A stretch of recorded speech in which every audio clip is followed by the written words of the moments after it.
ગુજરાતને બરબાદ કરી દીધું છે। બરબાદ કરી દીધું છે। હું શપથ લઉં છું કે હવે ભાજપને ગુજરાતને વધુ બરબાદ કરવા નહીં દઉં।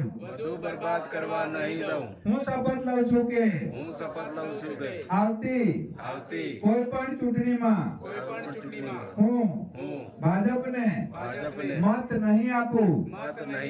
હું શપથ લઉં છું કે મારા પરિવાર અને ગુજરાતના સુવર્ણ ભવિષ્ય માટે હું આવતી દરેક ચૂંટણીમાં આમ આદમી પાર્ટી અને ઝાડુને મત આપીશ।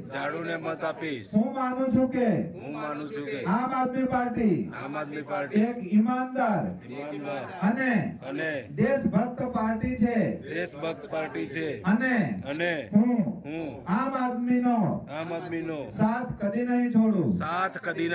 ભારત માતા કી